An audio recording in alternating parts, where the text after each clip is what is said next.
10, 9, 8, 7, 6, 5, 4, 3, 2, 1, 0.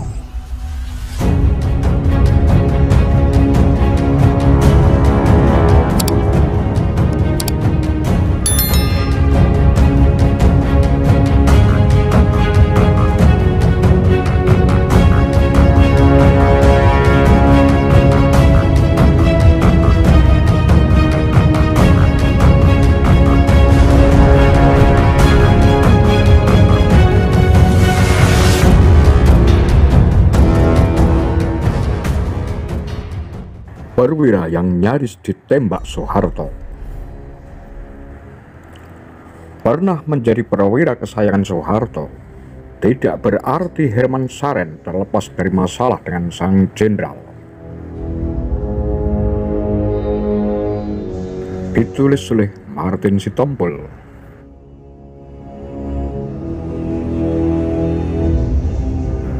Meski dikenal sebagai orang dekat Soeharto, namun langkah Herman Saren tak selalu mulus. Kepalanya nyaris diterjang peluru oleh tangan Soeharto sendiri. Bagaimana mungkin? Herman Saren menuturkannya dalam manuskrip autobiografi berjudul Cerita Seorang Tentara, cuplikan riwayat kehidupan Herman Saren Sudiro. Ceritanya, pada pukul 9 pagi 2 Oktober 1965, ketika Herman Saren sedang mandi di rumahnya di Jalan Daksa, Kebayoran Baru, tiba-tiba sang istri menggedor pintu dari luar. Ternyata ada telepon penting dari markas Kostrad.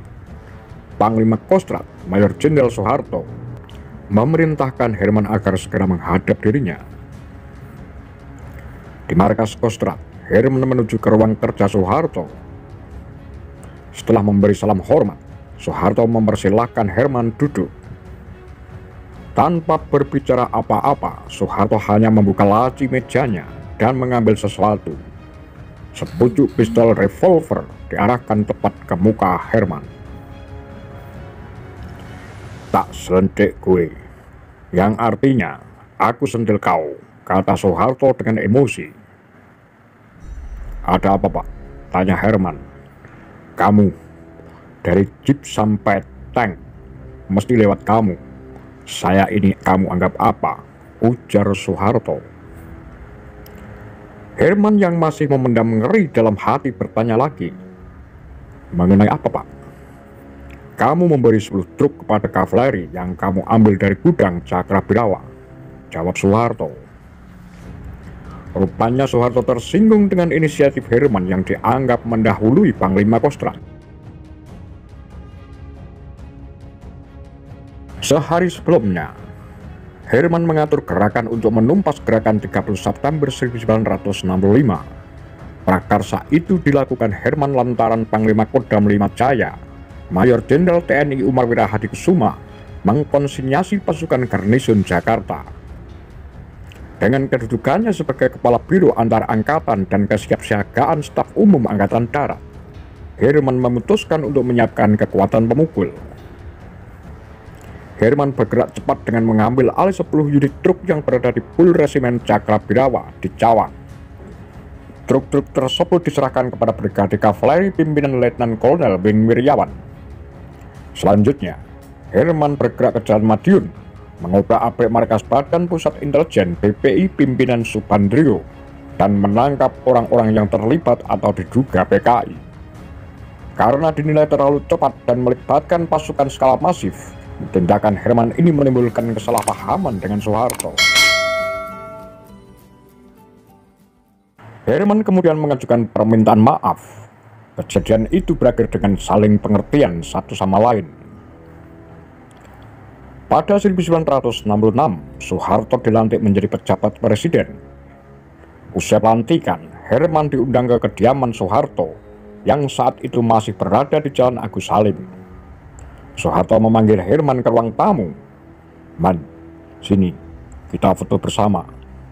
Saya sekarang pejabat presiden," kata Soeharto. Mereka lantas mengabadikan potret bersama. Untuk urusan pribadi, Herman Saren pun punya noda hitam di mata Soeharto dan bin Soeharto.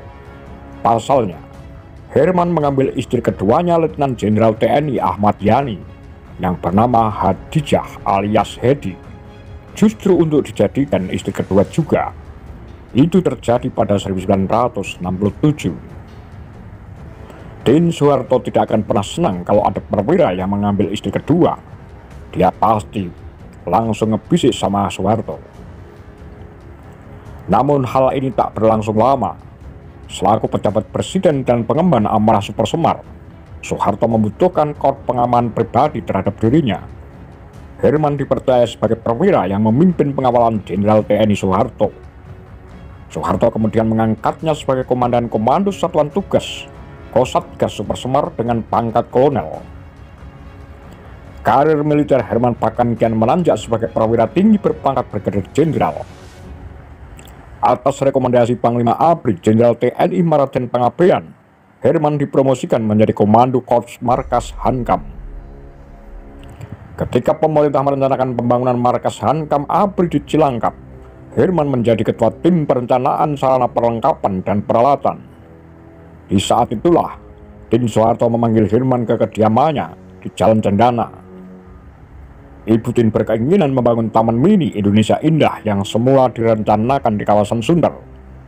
Namun karena dianggap kurang luas, Herman mengusulkan mencari tanah di pinggiran Jakarta, yaitu di sekitar Bambu Apus, Jakarta Timur.